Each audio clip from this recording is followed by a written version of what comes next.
L'appareil photo de Peter Parker, l'enregistreur de phénomènes. Un artefact à 1 mana qui arrive avec 3 marqueurs pellicule, on peut payer 2, l'engager, retirer un marqueur et on va copier une capacité tout simplement. Comme tout ce qui est copie de capacité c'est fort, on va pouvoir copier une capacité de notre commandant, ou pourquoi pas copier la capacité d'un fetch pour mieux ramper. Bref, ça c'est à vous de voir.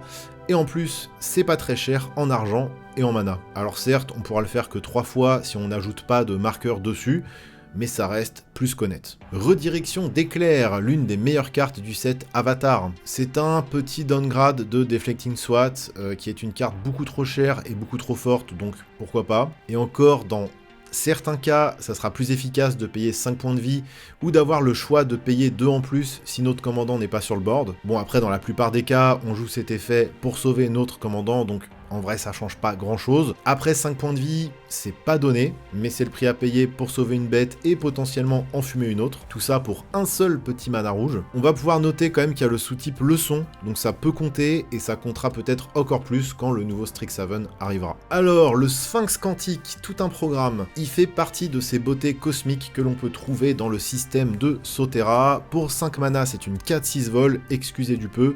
Et quand il arrive, on pioche. Et tant qu'il est là, si on a moins de 2 cartes en main, chaque fois qu'on devrait piocher, eh ben on pioche une carte en plus. Énorme body, excellent piocheur, qui fait qu'on ne va jamais vraiment se retrouver à poil.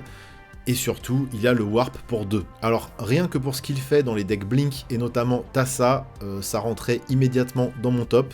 Bon, aujourd'hui, malheureusement, il est hors de prix, donc encore une fois, je m'y suis pris trop tard, vive les proxys. Imaginez, pour 2 mana, je le fais arriver sur le board, donc je pioche. À la fin du tour, je le fais blinker avec Tassa, du coup, je repioche.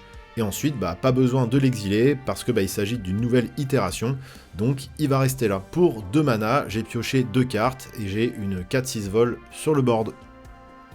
C'est pas si fort en vrai. J'avais toujours en tête l'idée de faire un deck saga, et l'arrivée des invocations, qui sont des sagas créatures, mais surtout la révélation de Yuna Grand Invoqueur, m'ont convaincu qu'il était temps de le faire. Par contre, ce deck me fait mal au crâne avec tous ces marqueurs Sapiens et tous ces marqueurs +1/+1, qu'on déplace d'une créature à une autre. En plus, il y a plein de triggers avec l'arrivée des marqueurs. C'est probablement le deck où je loupe le plus de triggers, mais c'est tellement un rêve qui se réalise de pouvoir jouer avec Shiva, Ifrit, Bahamut, les Sœurs Magus et surtout tous les gardiens de Yuna, parce que oui, mon deck est full RP FF10, qu'il fallait bien que je place ce commandant Bant dans mon top. Je vous conseille d'aller jeter un œil à ma deck tech, même si la liste a un petit peu évolué depuis, ça vous donne une idée de ma façon de le jouer.